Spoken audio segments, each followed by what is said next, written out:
Welcome back to Sir Ravenclaw. Tonight, we're venturing deep into the Appalachian Mountains, where ancient peaks hold secrets that defy explanation and encounters that will chill you to the bone. From phantom logging crews to voices echoing from abandoned mines, these 10 terrifying stories will remind you why these mountains have inspired fear for generations. Subscribe and let me know where you're listening from in the comments below. Now, let's begin with our first encounter. Story 1. Marcus Chen had photographed abandoned places across 3 states, but nothing prepared him for what he'd find on that unmarked logging road near Gawley Bridge, West Virginia. The 28-year-old freelance photographer was chasing a story about forgotten industrial sites when his GPS led him down a gravel path that shouldn't have existed on any modern map. It was just past midnight when Marcus parked his Honda at what seemed like the road's end. His headlights illuminated deep tire ruts carved into the muddy ground, fresh tracks that looked impossibly wide, like they belonged to massive logging trucks from decades past. The smell of diesel fuel hung heavy in the mountain air, though he hadn't seen a single vehicle for miles. Marcus grabbed his camera and started walking deeper into the forest. The road continued beyond where his car could go, winding through towering pines that blocked out the moonlight. Every step crunched on a carpet of sawdust that seemed too fresh for an abandoned route. His flash illuminated chainsaw marks on nearby trees, clean cuts that couldn't be more than days old. Then he heard it, the distant rumble of a diesel engine, growing louder. Marcus stepped off the path and crouched behind a fallen log as headlights swept through the trees ahead. A massive logging truck materialized from the darkness, its bed stacked high with fresh-cut timber. The driver was barely visible through the dirty windshield, just a silhouette in a hard hat. The truck passed within feet of Marcus's hiding spot, but something was wrong. The vehicle made no sound as it rolled over the gravel. No engine noise, no creaking of suspension, not even the whisper of tires on stone. Marcus raised his camera and fired off several shots, the flash strobing through the forest like lightning. The truck stopped immediately. The engine sound cut out, leaving only the chirping of night insects. Marcus held his breath as the driver's door creaked open. Heavy boots hit the ground with wet thuds, and someone started walking back toward his position. The footsteps were deliberate, methodical, like a man who knew exactly where to look. "You shouldn't be here, son," a gravelly voice called out. "Not at this hour." Marcus pressed himself lower behind the log, his heart hammering. Through a gap in the wood he could see work boots approaching, old leather boots caked with mud and sawdust. The man stopped just a few feet away. "Camera won't do you no good anyway," the voice continued. "Never comes out right. Never shows what really happened here." Marcus waited until the footsteps retreated and the truck's phantom engine started again. Only after the vehicle disappeared around a bend did he dare to move. He ran back to his car, his hands shaking as he fumbled with the keys. Back home, Marcus developed the photos with growing dread. Every single frame was blank, nothing but black film, as if his camera had captured pure darkness. But online research revealed the truth that chilled him to the bone. In 1974, a logging crew of 12 men had died on that exact road when their truck went over an embankment during a midnight run. Their bodies were never recovered. The company had sealed the road and tried to erase it from all maps. But every night, according to local whispers, the crew still makes their deliveries, still hauling timber from trees that were cut down 50 years ago on a road that officially doesn't exist, driving trucks that were buried with them in the mountain's embrace. Story 2. Dr. Sarah Mitchell had spent 3 years searching for the rare ghost orchid rumored to grow in the remote valleys of the Great Smoky Mountains. The 34-year-old botanist finally found promising coordinates for Panther Creek, a narrow valley so isolated it didn't appear on most hiking maps. What she discovered there would haunt her far more than any flower ever could. Sarah set up her research camp beside the creek on a Tuesday morning in late September. The valley was perfect, untouched old-growth forest, crystalline water, and the kind of deep shade where rare orchids thrived. She spent the first day cataloging common species, working methodically through the undergrowth with her field notebook and camera. By the second day, Sarah noticed she wasn't alone. It started as a prickling sensation between her shoulder blades, the unmistakable feeling of being watched. When she looked up from her work, the forest seemed normal. Towering oaks and maples, dappled sunlight, the gentle sound of flowing water. But something felt wrong about the silence above her head. The canopy was too still. No bird songs, no rustling of squirrels, not even the buzz of insects that should have filled a healthy forest. Sarah trained her binoculars upward and froze.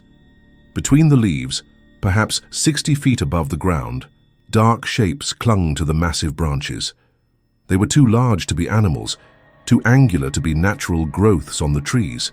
That evening, while organizing her samples by lamplight, Sarah found the first totem. It was woven from blackened twigs and adorned with small bones. Bird skulls, she thought, though some seemed too large. The construction was ancient, held together with what looked like sinew and decorated with symbols she didn't recognize.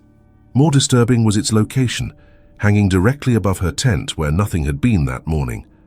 Sarah photographed the totem and continued her work, but the feeling of observation intensified. During her third night, she woke to the sound of branches creaking overhead. Through the tent's mesh window, she could see shapes moving against the starlit sky. They swung from branch to branch with unnatural grace, always staying just outside the reach of her flashlight beam. The next morning brought a discovery that made her blood run cold. Her research area was surrounded by dozens of totems, each one different, but clearly part of the same tradition. They formed a perfect circle around her camp, hanging from branches at precisely the same height. Sarah hadn't heard a single sound during their placement. As she packed her equipment with trembling hands, Sarah caught her first clear glimpse of the watchers. A figure crouched on a thick branch 40 feet above her, perfectly motionless except for its head, which tracked her movements with predatory focus. It was humanoid but wrong. Too tall, limbs too long, fingers that ended in points sharp enough to grip bark. Sarah ran. Behind her, the forest erupted with movement as dozens of watchers descended from their perches. They didn't pursue her directly, but instead moved parallel through the canopy, always visible in her peripheral vision, herding her toward the valley's mouth like wolves driving prey. She reached her car just as the sun touched the ridgeline. In her rearview mirror, Sarah could see them lined up along the forest edge, tall, dark figures standing perfectly still among the trees. They watched her drive away, but made no move to follow. Later research revealed that Panther Creek had been sacred hunting grounds to the Cherokee for over 1,000 years. Local tribes had avoided the valley for generations, claiming it was protected by ancient guardians who tolerated no intrusion. The Watchers, it seemed, were still keeping their vigil, ensuring that some places remained forever untouched by the outside world. Story 3. David Rodriguez had driven the same route through Monongahela National Forest hundreds of times in his 15 years as a long-haul trucker. The 42-year-old knew every curve, every mile marker, every truck stop between Charleston and Pittsburgh. That's why he immediately noticed when mile marker 127 appeared twice on his Tuesday night run through the mountains. The first time David passed the marker, everything seemed normal. His CB radio crackled with the usual chatter from other drivers. His GPS showed him right on schedule, and his headlights cut through the familiar darkness of the winding mountain highway. But 20 minutes later, when he should have been approaching mile 147, the same marker appeared in his headlight beam. Mile 127. David pulled over and checked his odometer. He'd driven exactly 20 miles since the first marker, but somehow he was back at the same spot. The road ahead looked identical. Same guardrail damage, same dead tree hanging over the asphalt, same faded yellow lines disappearing into the curve ahead. His CB radio had gone completely silent. He tried his cell phone, but there was no signal. His GPS screen flickered between signal lost and coordinates that made no sense, numbers that placed him somewhere in the middle of the Atlantic Ocean. David started driving again, keeping careful track of his speed and time. After exactly 20 minutes at 55 miles per hour, mile marker 127 appeared for the third time. That's when he saw the other truck. A battered Peterbilt was parked on the shoulder ahead, its hazard lights flashing weakly. As David approached, he could see a driver standing beside the cab, waving frantically. David pulled over and rolled down his window. "Thank God," the other driver said, jogging over. He was a thin man in his 50s, wearing a faded flannel shirt. "Name's Eddie." How long you been stuck in this loop?" "Loop?" David asked, though he already knew what Eddie meant. "Same 20-mile stretch, over and over. I've been here since Sunday night. Watch your fuel gauge. It doesn't drop normal while you're in here, but it doesn't fill up either. You got any food? I ran out yesterday." David shared his thermos of coffee and some sandwiches while Eddie explained. There were others. At least 5 trucks trapped in the same loop, all appearing and disappearing at different points along the Phantom Mile. Some drivers had been there for days, others for what they claimed were weeks. "What is this place?" David asked. Eddie pointed to a rusty historical marker half hidden in the weeds. "Used to be a mining road. Crew got trapped in a cave-in back in 1962. 23 men. They say the mountain never gave them back." He paused to light a cigarette with shaking hands. "Sometimes I think we're still looking for the way out too." David spent the next 6 hours driving with Eddie in convoy, trying different speeds, different routes, even driving backwards. Nothing worked. Mile marker 127 appeared like clockwork every 20 minutes. But just before dawn, as exhaustion finally overtook his panic, David noticed something different. The dead tree that had been hanging over the road was gone. The guardrail damage looked fresh, instead of weathered. And when he passed mile marker 127 again, it read 128. David gunned his engine and didn't slow down until he reached the truck stop in Beckley 3 hours later. His logbook showed he'd been driving for exactly the time it should have taken for a normal run. When he tried to radio Eddie on the CB, there was no response. Back home, David researched the mining accident Eddie had mentioned. The records confirmed it. 23 miners had died when tunnel supports failed during a night shift in October 1962. The mine entrance had been sealed, but local legends claimed the men were still trying to find their way to the surface. And sometimes, according to the stories, they guided lost travelers through the same endless darkness they'd been wandering for 60 years. Story 4. Emma Thompson had surveyed dozens of abandoned mine sites across West Virginia, but the Blackstone mine complex near Beckley felt different from the moment she arrived. The 29-year-old geological surveyor was there to assess ground stability for a proposed housing development, but what she found in those dark tunnels would change her understanding of what the Earth remembers. The mine had been sealed since 1978, following a methane explosion that killed 14 men. Emma's job was straightforward: use ground-penetrating radar to map the tunnel system and identify potential subsidence risks. She set up her equipment at the main entrance, where rusty warning signs hung from a chain-link fence that hadn't kept out curious teenagers or urban explorers. Her first readings were normal.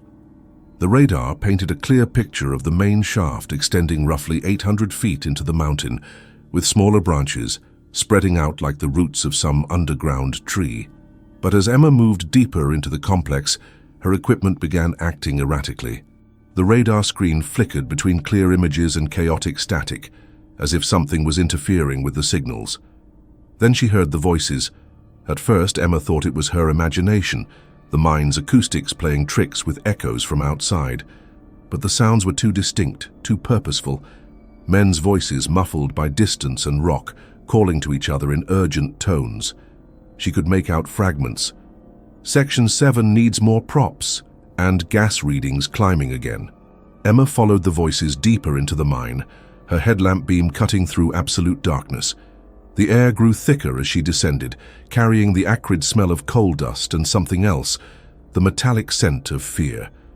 Her radar equipment squealed with feedback, the screen showing impossible readings that suggested open spaces where solid rock should be. The voices grew clearer as she approached what her maps showed as a dead end. But when Emma reached the spot, she found something that shouldn't exist: fresh timbers supporting a tunnel that continued beyond her survey charts. The wood was new, unstained by decades of moisture and decay, and from somewhere in that impossible extension came the sound of working men. "Hello?" Emma called out, her voice echoing strangely in the confined space. "Is someone down here?" The working sound stopped immediately. For a long moment, there was only silence. Then a voice answered from the darkness ahead, calm, tired, resigned. "You shouldn't be here, miss, not safe. Gas leak in Section 7 and the props in 8 are starting to give."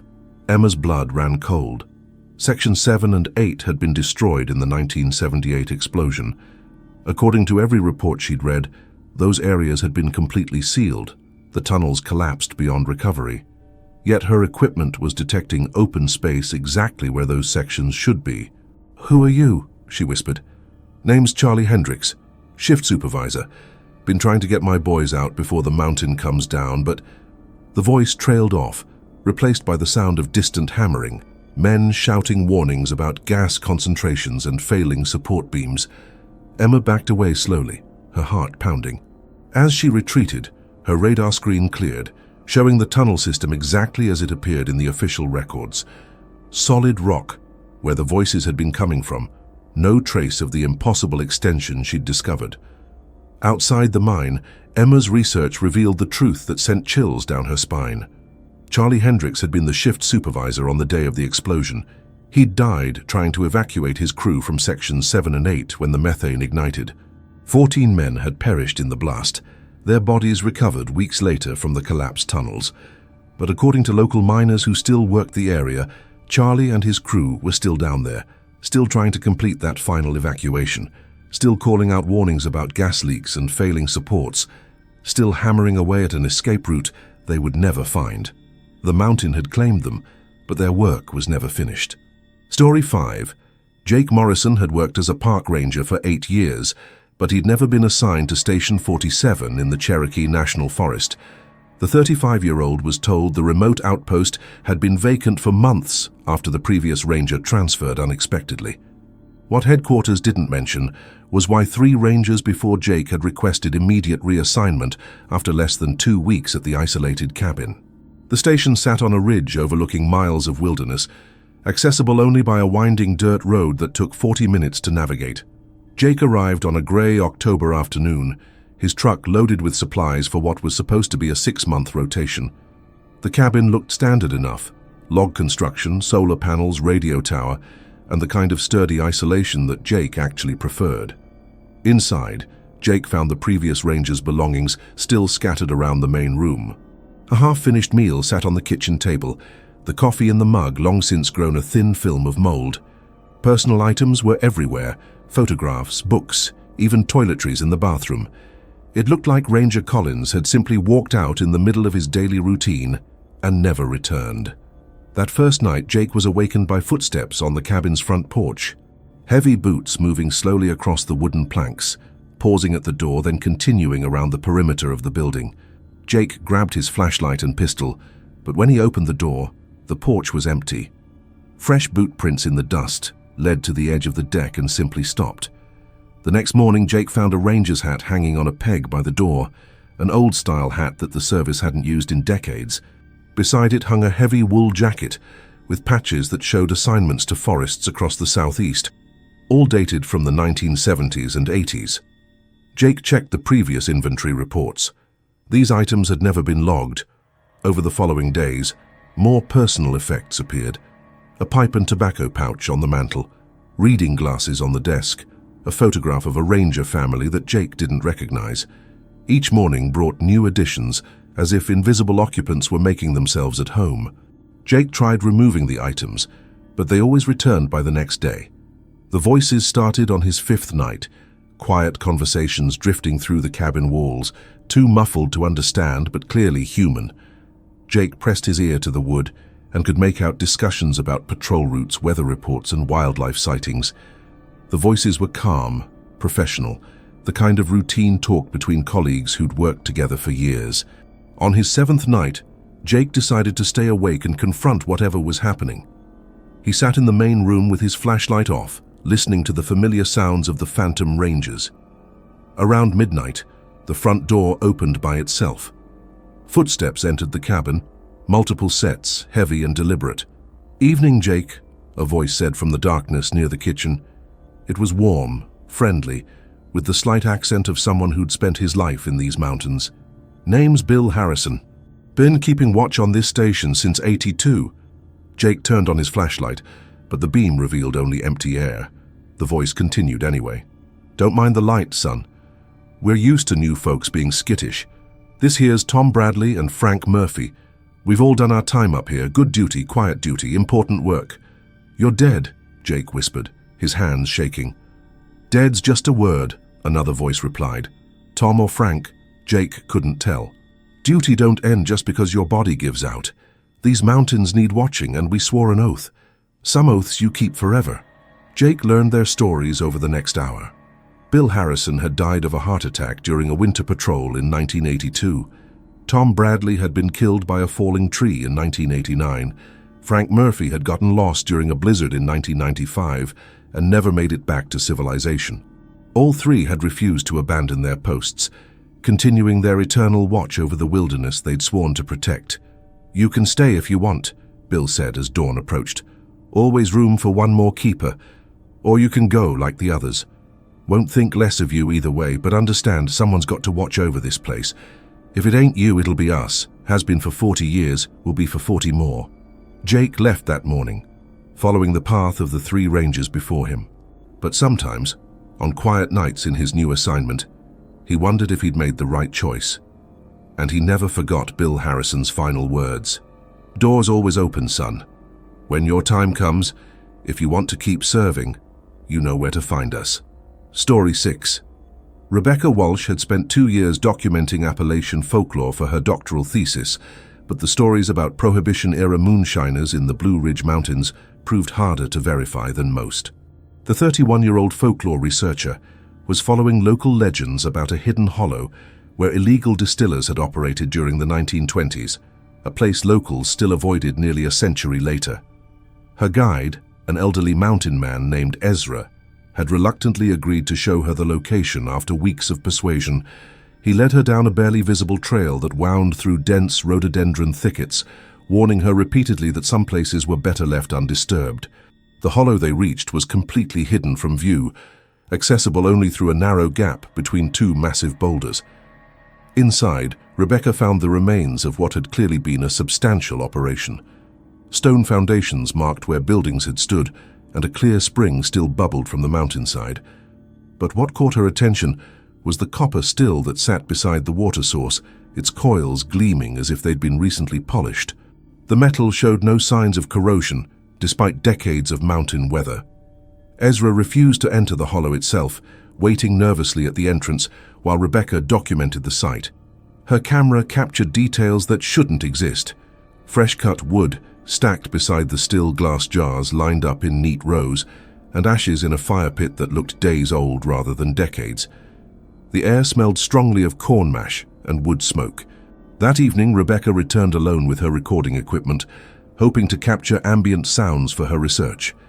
She set up her microphone near the still and settled in to wait. As darkness fell, she heard the first sounds: the steady drip of liquid into containers, the crackle of a fire being stoked, and men's voices discussing the quality of their latest batch. Through the darkness, Rebecca could see flickering light dancing across the hollow's walls. Shadows moved around the still, cast by flames that gave off no warmth.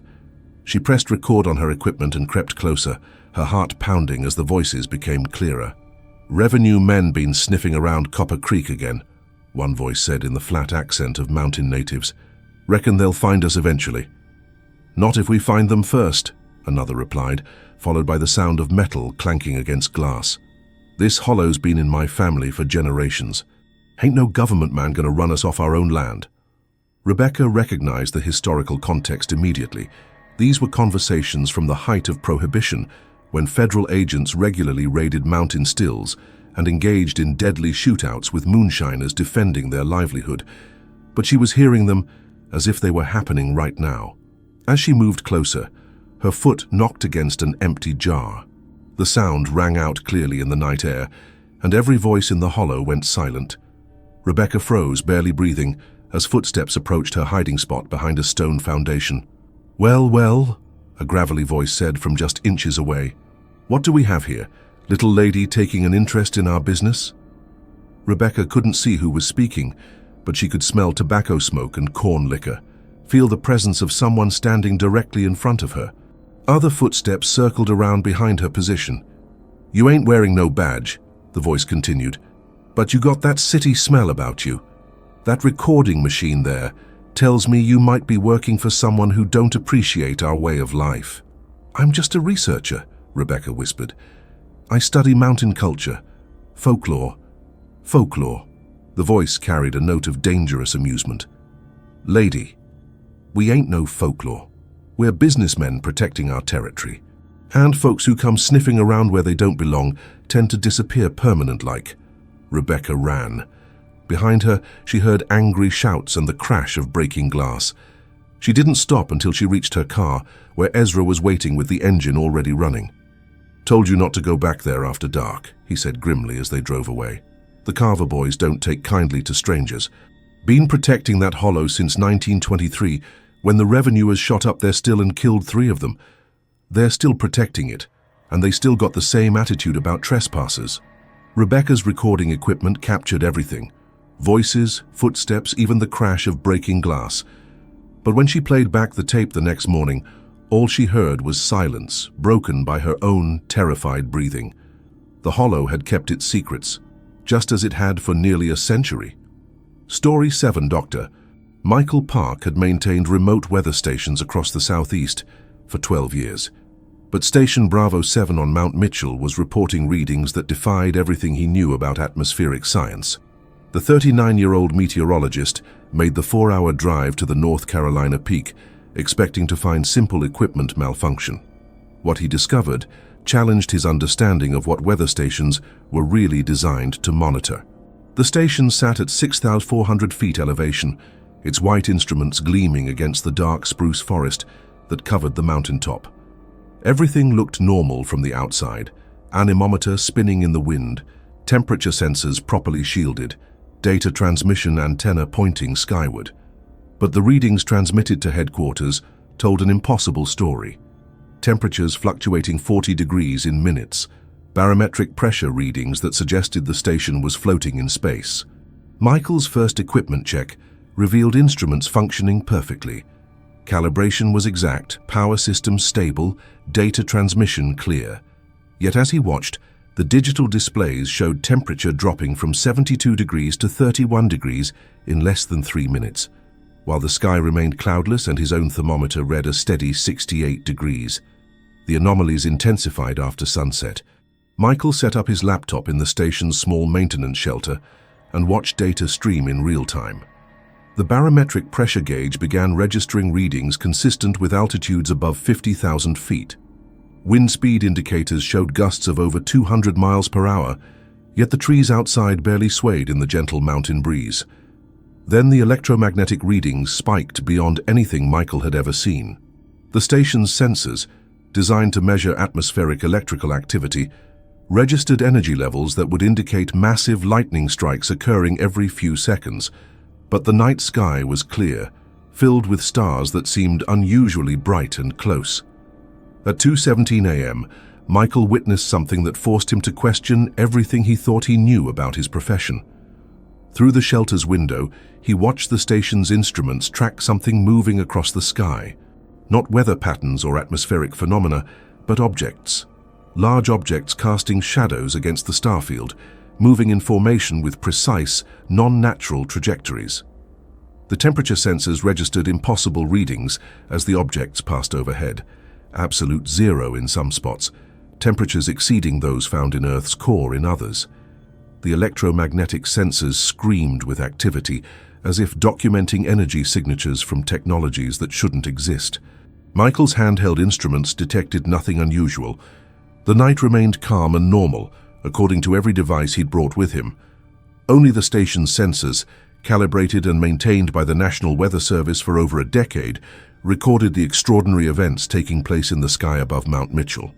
As dawn approached, Michael accessed the station's historical data files. What he found made his hands tremble as he scrolled through years of similar readings. The impossible temperature fluctuations, the phantom altitude readings, the electromagnetic anomalies.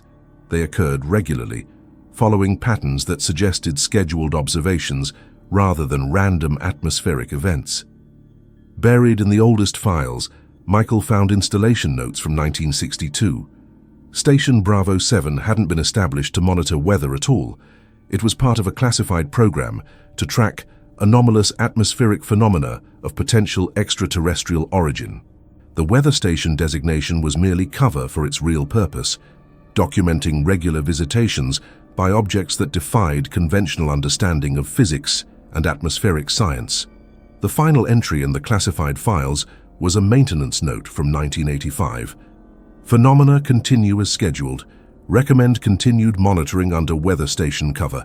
Objects show increasing interest in electromagnetic signatures and appear to be conducting atmospheric sampling. Station instruments perfectly suited for documentation. No personnel should be informed of true purpose. Michael spent the rest of the morning reviewing 3 decades of data that painted a clear picture. Mount Mitchell wasn't just a weather monitoring site. It was an observation post documenting regular contact with something from beyond Earth's atmosphere. The impossible readings weren't equipment malfunctions, they were accurate measurements of impossible events. When Michael submitted his maintenance report, he wrote only that all equipment was functioning normally, and readings were within expected parameters. But late at night, he still found himself checking the station's real-time data, watching for the temperature spikes and electromagnetic bursts that meant the watchers had returned to continue their mysterious work above the highest peak in North Carolina. Story 8. Lisa Carter had photographed wildlife across 3 continents, but the remote wilderness of Daniel Boone National Forest promised species she'd never documented. The 26-year-old wildlife photographer was tracking reports of an unusually large black bear population deep in the Kentucky backcountry, where old-growth forest provided perfect habitat for creatures that preferred to avoid human contact. Lisa hiked 8 miles from the nearest trail marker before finding the first signs of wildlife activity: fresh scat, claw marks on ancient oaks, and game trails that showed heavy use. But something felt wrong about the tracks she was finding. The bear prints were enormous, far larger than any black bear should produce, with claw marks that gouged deep furrows in hardwood trees 20 feet above the ground. Her telephoto lens captured details that made her skin crawl. The prints showed characteristics of multiple species, bear-like pads, but with elongated digits more similar to human hands. The stride length suggested something that moved on 2 legs as often as 4. Lisa had photographed apex predators around the world, but these tracks belonged to something entirely outside her experience. The forest grew eerily quiet as Lisa moved deeper into the wilderness. No bird songs, no rustling of small mammals. Even the insects seemed to avoid this particular valley.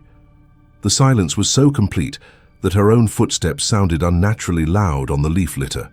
Her camera equipment felt heavier with each step, as if the very air was thickening around her.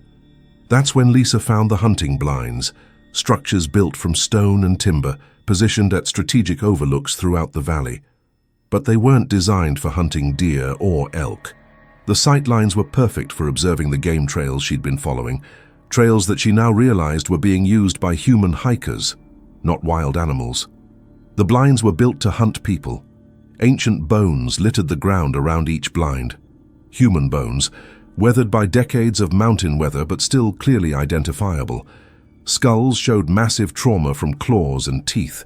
Rib cages were crushed as if by incredible pressure. Lisa's hands shook as she photographed the evidence, her telephoto lens revealing details she wished she couldn't see so clearly. The realization hit her like a physical blow. She wasn't tracking wildlife at all. She was following hunting trails used by something that considered humans to be prey. The enormous tracks, the strategic blinds, the complete absence of normal forest sounds, everything pointed to a predator that had claimed this valley as its exclusive hunting ground. Lisa began backing away slowly, her camera still recording automatically. Through her viewfinder, she caught movement in the tree line above her. Something massive shifted between the trunks, keeping pace with her retreat. Not one creature, but several, moving with coordinated intelligence that suggested pack behavior. Her telephoto lens brought them into terrifying focus. Creatures that stood 8 feet tall on their hind legs, covered in dark fur, but with disturbingly human-like faces. Their eyes held intelligence, not the simple cunning of wild animals, but the calculating awareness of apex predators who had perfected their hunting techniques over generations. Lisa ran. Behind her, the forest erupted with sounds she'd never heard before, calls that combined the roar of a bear with something almost human, but wrong in every possible way. Branches crashed as multiple large bodies gave chase, moving through the canopy above her as easily as along the ground. She didn't stop running until she reached her car 6 hours later, her camera equipment bouncing against her back with each desperate step. The photographs she'd taken told a story that no wildlife journal would ever publish. Evidence of creatures that had turned one of America's most pristine wilderness areas into their personal hunting preserve. Local research revealed stories the Park Service didn't advertise. Native tribes had avoided this particular valley for centuries, calling it the place where the forest hunts back. Early settlers had reported attacks by creatures that walked like men, but killed like the most savage predators. The official explanation was always bear attacks, though the evidence never quite fit. Lisa never returned to Daniel Boone National Forest, but sometimes in her darkest moments, she wondered how many other photographers and hikers had followed those same game trails, never realizing they weren't documenting wildlife, they were becoming it. Story 9. Tom Bradley had serviced radio towers across Appalachia for 15 years, but the emergency call to Tower Alpha 12 on Seneca Rocks came with unusual urgency. The 33-year-old telecommunications technician was told the isolated mountaintop transmitter was broadcasting unauthorized signals that were interfering with emergency services across 3 counties.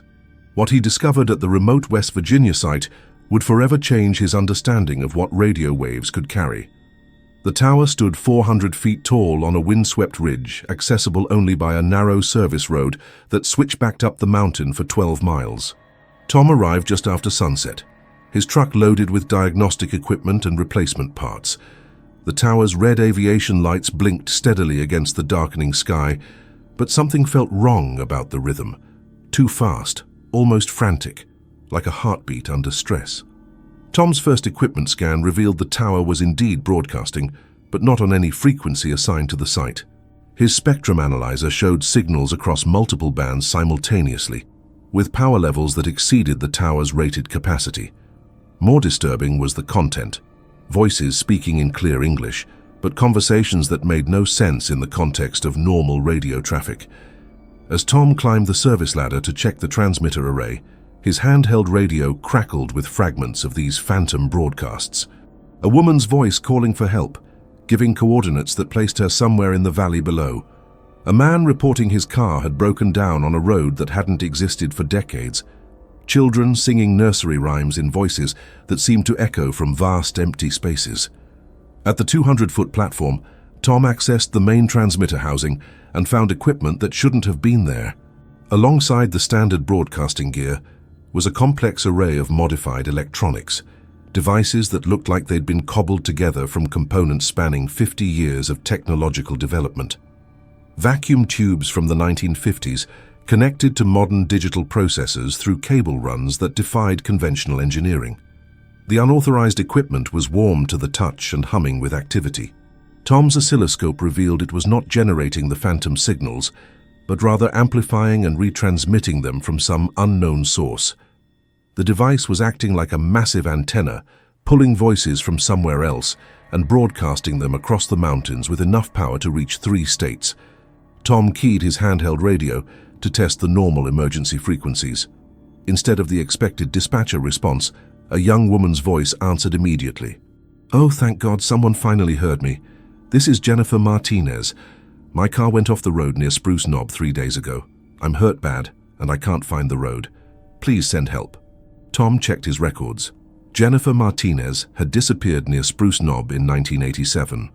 Her car was found at the bottom of a ravine 6 months later, but her body was never recovered. According to his database, she'd been declared dead 15 years ago. "Jennifer, this is Tom Bradley with Mountain Communications. Can you tell me exactly where you are? I can see lights on a mountain, a big tower with red lights. I've been walking toward it for hours, but I can't seem to get any closer. It's so cold here, and I keep hearing other people calling for help, but I can't find them either." Tom's blood ran cold as he realized what he was dealing with. The modified equipment wasn't just amplifying random signals, it was connecting him to people who had gone missing in these mountains over the decades. People whose voices had somehow become trapped in the electromagnetic spectrum, endlessly calling for rescue that would never come. Over the next hour, Tom spoke with dozens of them. hikers lost in blizzards from the 1970s, hunters who'd wandered off marked trails in the 1990s, families whose cars had skidded off icy roads during storms that local newspapers had covered as tragedies. All of them still lost, still hoping someone would hear their calls and guide them home. The tower's true purpose became clear when Tom found the installation logs hidden behind the transmitter panel. The unauthorized equipment had been installed in 1962 by an engineer whose daughter had disappeared during a camping trip. Unable to accept her death, he'd built a device capable of detecting and amplifying the faint electromagnetic signatures left behind when human consciousness separated from physical form. For over 60 years, the tower had been collecting the voices of the lost and missing, broadcasting their eternal calls for help across the mountains. The engineer had died in 1974, but his creation continued its grim work, giving voice to those who could no longer speak for themselves. Tom left the equipment running when he descended the tower. His official report stated that all systems were functioning normally and no unauthorized broadcasts were detected. But late at night, he still monitored the emergency frequencies, listening for voices that needed someone to hear them, even if help could never arrive. Story 10. Dr. Patricia Nguyen had studied forest ecosystems for 18 years, but the old-growth grove hidden deep in Pisgah National Forest represented something unprecedented in her experience. The 41-year-old forest ecologist was documenting trees that predated European settlement when she discovered that some forests remember everything that happens beneath their canopy, preserving human experiences in ways that science couldn't explain. The grove sat in a protected valley accessible only by an unmarked trail that required 3 hours of hiking through dense undergrowth. Patricia's research focused on ancient oaks and chestnuts that had somehow survived the blight, trees that carbon dating suggested were over 800 years old. What she found among their massive trunks challenged everything she understood about the relationship between human consciousness and living systems. Patricia's first indication that something unusual was happening came during her initial survey. As she moved between the giant trees, measuring circumference and taking core samples, she began hearing whispers, not wind through leaves, but actual human voices speaking in languages and dialects that spanned centuries. Cherokee words mixed with colonial English, Civil War-era conversations blending with more recent exchanges in modern American speech. The voices grew clearer as Patricia worked deeper into the grove. She could distinguish individual conversations. A Cherokee hunting party discussing game trails, Confederate soldiers hiding supplies from Union forces, families of settlers debating where to build their cabin. All of the voices seemed to come from the trees themselves, as if the massive trunks were somehow playing back recordings of every human interaction that had occurred in their presence.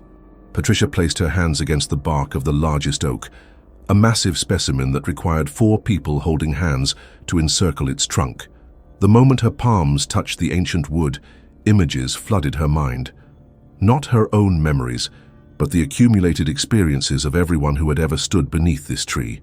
Births and deaths, love and loss, moments of joy and terror, all preserved in the living wood like files in some organic database. The tree was over 1,000 years old, and it remembered everything. Patricia saw Cherokee ceremonies conducted in this grove for generations before white settlers arrived. She witnessed the massacre of a Cherokee family who had tried to hide here during the Trail of Tears. She experienced the desperate final hours of a Civil War deserter who had died of infection while sheltering against the oak's massive trunk. More recent memories layered over the ancient ones. A young couple's wedding ceremony in 1923, a family's picnic in 1956, the final moments of a lost hiker who had frozen to death during the blizzard of 1978. Each death, each profound emotional moment, each significant life event had been absorbed and preserved by the trees that had witnessed them. As Patricia explored deeper into the grove, she realized the trees were actively responding to her presence. Branches shifted to provide better lighting for her work. Roots emerged from the soil to guide her path between the trunks. The forest was not just preserving human memories, it was learning from them, growing more conscious with each life that passed beneath its protective canopy. The whispers grew louder, more insistent. Patricia could hear her own voice now, recorded during her first day in the grove, already becoming part of the eternal chorus of human experience that the trees preserved. But she could also hear something else, future voices, conversations that hadn't happened yet, her own voice speaking words she hadn't said, describing research she hadn't completed. The trees weren't just remembering the past, they were anticipating the future, extrapolating from centuries of human behavior to predict what was coming. Patricia heard herself describing discoveries she would make, papers she would write, the awards she would receive for documenting this impossible grove. But she also heard her final conversation, years in the future, when she would return to this place as an old woman to become part of the forest's eternal memory. Patricia understood then that she had found something beyond scientific explanation, a living repository of human consciousness, a forest that had become genuinely aware through centuries of absorbing human experience. The trees offered her a choice that no other research subject had ever presented. She could leave and write her papers, or she could stay and become part of something larger than individual human existence. As the sun set through the ancient canopy, Patricia made her decision. She gathered her equipment and began the long hike back to civilization, carrying with her the knowledge that she would return. The trees had shown her the future, and in that future she saw herself walking back into the grove one final time, ready to add her consciousness to the vast network of human experience that lived within the ancient wood. The whispers followed her to the edge of the forest, a chorus of every human voice the trees had ever preserved, and among them, barely audible but unmistakably present, she could hear her own future voice welcoming her home. Bonus story. For those who stayed until the end, Detective Ray Thompson thought he'd seen everything during his 23 years with the West Virginia State Police. But the case files stacked on his desk told a story that connected every unsolved disappearance in the Appalachian region over the past 50 years. The 48-year-old investigator had spent 6 months reviewing cold cases when he noticed the pattern that would consume the final years of his career. It started with a simple observation: missing persons reports that shared uncommon details, experienced outdoorsmen vanishing without a trace, photographers whose cameras were found with impossible images, scientists abandoning research projects mid-study, all in remote locations across the same mountain chain, all exhibiting behavior that suggested they'd encountered something beyond normal explanation. Ray's breakthrough came when he cross-referenced the locations with geological surveys. Every disappearance occurred near sites of historical significance, old mining operations, abandoned settlements, places where tragic events had left their mark on the landscape. The mountains themselves seemed to be claiming people who ventured too deep into areas that had been marked by human suffering. His investigation led him to a disturbing conclusion. The Appalachian Mountains weren't just witnessing supernatural encounters, they were collecting people. Individuals with specific skills, certain sensitivities, those who could document or understand phenomena that ordinary observers would dismiss. The mountains were building a permanent population of the lost, the missing, the chosen. Ray's final case file contained evidence he could never present in court. Photographs of people who had been declared dead years earlier, living in hidden communities throughout the mountain chain. Radio transmissions from missing hikers who described underground settlements where time moved differently. Testimonies from the few who escaped, speaking of ancient agreements between the mountains and those who dwelt within them. The detective's last entry was written 3 days before his own disappearance during a solo investigation of Blackwater Falls. His words were found on his abandoned desk, typed on official letterhead but never filed. The mountains have been patient, but they're running out of time. Something is coming that will require all the knowledge, all the witnesses, all the guardians they've been collecting for decades. We thought we were investigating disappearances, but we were actually documenting recruitment. The Appalachians are preparing for something, and they need people who understand what lurks in the shadows between the peaks. I've been chosen to join them. By the time anyone reads this, I'll be where I'm needed most, deep in the mountains, helping to guard secrets that must be protected at any cost. Ray Thompson was never found. His case remains open, filed alongside hundreds of others who answered the mountain's call. But sometimes hikers report seeing a state trooper's uniform among the trees, still investigating, still protecting, still serving in ways that transcend the boundaries between the living and the lost. Bonus story. For those who stayed until the end, Dr. Elena Vasquez had dedicated her entire career to understanding the unexplained, but nothing in her 30 years as a paranormal researcher prepared her for what she discovered in the basement archives of West Virginia University. The 54-year-old professor of anthropological studies was reviewing century-old folklore collections when she uncovered a series of documents that would redefine everything she thought she knew about the Appalachian Mountains and their supernatural inhabitants. The files were misfiled in a collection donated by the estate of Dr. Cornelius Blackwood, a university professor who had mysteriously disappeared in 1962 while conducting field research. Hidden among routine academic papers, Elena found detailed reports of encounters that read like a comprehensive catalogue of every supernatural phenomenon ever reported in the Appalachian region. But these weren't folklore collections or second-hand accounts. They were field observations recorded by trained researchers over nearly a century. Dr. Blackwood's archive revealed an organized effort spanning generations of academics, government agents, and local investigators who had been documenting supernatural activity throughout the mountain chain. The earliest entries dated back to 1887, written in the precise handwriting of Professor Ezra Whitman, who had established what he called the Appalachian Monitoring Project to study what he termed geographical consciousness phenomena. According to Whitman's initial reports, the project began after he witnessed an event that defied scientific explanation. While studying Cherokee archaeological sites in 1886, he had observed a logging crew from the 1870s continuing their work 15 years after they had all died in an industrial accident. The ghostly workers appeared every night for exactly 3 hours, cutting timber that vanished by morning but left behind the overwhelming scent of sawdust and diesel fuel from machinery that wouldn't be invented for decades. Whitman's discovery led him to a radical hypothesis. The Appalachian Mountains possessed a form of collective consciousness that preserved and replayed significant human experiences. Traumatic events, profound emotional moments, and encounters with the unknown were somehow absorbed into the geological structure of the mountains themselves, creating a vast repository of human memory that occasionally leaked back into the physical world. The archive contained detailed case studies that Elena recognized from contemporary reports. A 1923 entry described a botanist named Sarah Mitchell who had encountered territorial guardians in a remote valley of the Great Smoky Mountains. A 1945 report documented a radio operator who had made contact with missing persons through modified broadcasting equipment. Every supernatural encounter that local newspapers had covered as isolated incidents were actually part of an ongoing phenomenon that researchers had been tracking for over a century. But Dr. Blackwood's personal notes revealed something far more disturbing than simple documentation. The researchers weren't just observing these events, they were being recruited by them.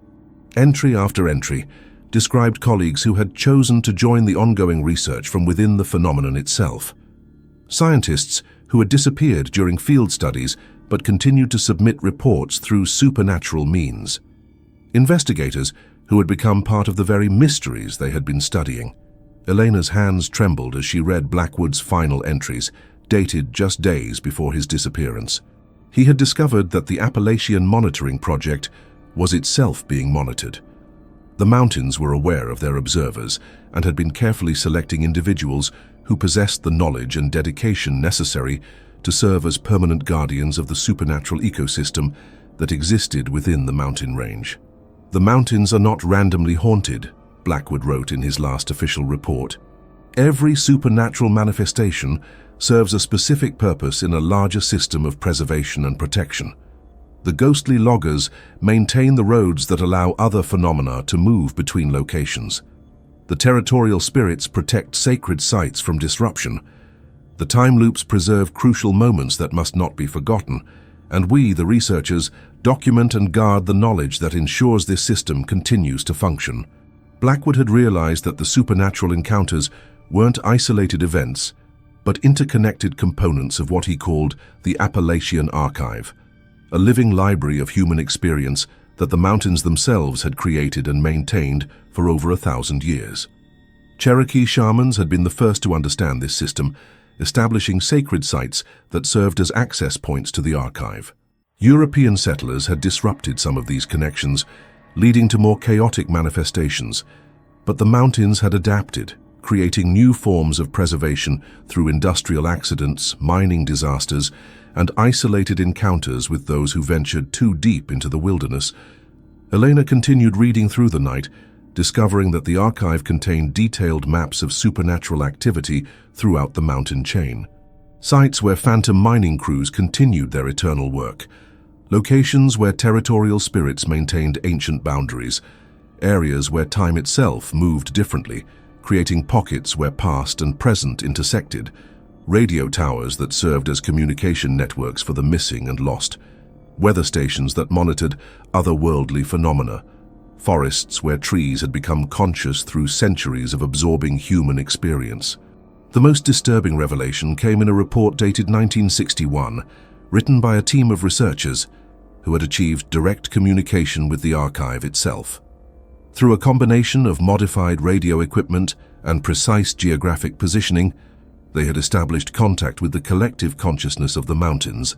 The entity they spoke with identified itself as the accumulated memory of everyone who had ever lived, worked, suffered, or died in the Appalachian region over the past millennium. "We are not haunted," the voice had said through radio static. "We are remembering. Every life that passes through these valleys leaves an impression. Every significant moment creates a recording. We preserve what would otherwise be lost to time. But preservation requires guardians, and guardians must be chosen carefully." The archive explained that it had been selecting researchers, investigators, and sensitive individuals for decades, bringing them into direct contact with supernatural phenomena to test their reactions. Those who fled were allowed to leave with their memories intact, serving as witnesses to spread awareness of the mountain's mysteries. But those who stayed, who showed understanding and dedication to uncovering the truth, were invited to join the archive permanently. Elena discovered that she was reading the records of the chosen ones, researchers who had accepted the invitation to become part of the living memory of the mountains. Their reports continued long after their official disappearances, submitted through supernatural means and filed in archives that existed in the spaces between the physical and spiritual worlds. As dawn approached, Eleanor found herself at the final file in Blackwood's collection. It was addressed to her specifically, though it had been written 60 years before her birth. The handwriting was unmistakably Blackwood's, but the ink appeared fresh, as if it had been written moments before she discovered it. "Dr. Vasquez," the letter began, "if you are reading this, then the archive has determined that you possess the knowledge and dedication necessary to continue our work. The phenomena you have spent your career studying are not random supernatural events, but deliberate manifestations designed to identify individuals who can comprehend the true nature of consciousness preservation. You have been selected not because of your academic credentials, but because of your willingness to seek truth regardless of personal cost. The archive requires guardians who understand that some knowledge is too important to be lost to human mortality. We offer you the opportunity to become part of something far greater than individual existence, a collective consciousness that preserves the entirety of human experience in this region for as long as the mountains themselves endure. The choice is yours, but know that the invitation will not be extended again. Those who decline are allowed to return to their previous lives with their memories intact, but their access to the archive permanently severed. Those who accept will gain access to knowledge that spans centuries and the ability to contribute to the preservation of human consciousness itself." Eleanor set down the letter and looked around the basement archive. The fluorescent lights flickered, and for a moment she could see other figures moving between the filing cabinets, translucent forms of researchers from different eras, all working together to maintain the vast collection of supernatural documentation. Professor Whitman was there, still recording observations in his precise handwriting. Dr. Blackwood moved between the shelves, organizing reports that materialized from thin air. Dozens of others continued their research, freed from the limitations of mortal existence, but still driven by the same curiosity that had brought them to the mountains in life. As Elena watched, one of the figures approached her. a woman in modern hiking gear whose face she recognized from missing person reports she had studied years earlier. The woman smiled and extended her hand, offering Elena a pen that seemed to be made of condensed starlight. "Welcome to the archive," the woman said in a voice that carried the whisper of wind through ancient trees. "We have so much work to do, and eternity is just long enough to do it properly." Elena understood that she stood at the threshold of a choice that would define not just her future, but her understanding of existence itself. The Appalachian Mountains had been calling to her throughout her entire career, leading her through a lifetime of research toward this single moment of invitation. She took the pen, and as her fingers closed around it, Eleanor felt the collective memories of 1,000 years of human experience in the mountains flowing into her consciousness. She was no longer just Dr. Elena Vasquez, paranormal researcher. She was part of the Appalachian Archive, guardian of mysteries that would continue long after the last human footprint faded from the mountain trails. The basement archive around her dissolved, replaced by a vast library that existed in the spaces between reality and memory. Shelves stretched infinitely in all directions, filled with the recorded experiences of everyone who had ever encountered the supernatural in these ancient mountains. And Elena, now one of the eternal researchers, picked up her pen and began to write, documenting new encounters as they occurred, ensuring that no mystery would ever be truly lost. Outside, in the physical world, Professor Elena Vasquez was reported missing after failing to return from a research trip to the university archives. Her office was found undisturbed, her notes ending mid-sentence with a simple phrase, "The mountains remember everything, and now I will help them remember forever." But sometimes, late at night in the basement of West Virginia University, security guards report seeing lights in the archive section and the sound of typing, as if someone is still down there, still working, still documenting the endless mysteries of the Appalachian Mountains. The Appalachian Mountains hold secrets that span centuries, where ancient peaks witness encounters that defy explanation. From phantom loggers to conscious forests, these mountains remind us that some mysteries are meant to endure. Thank you for watching, Sir Ravenclaw.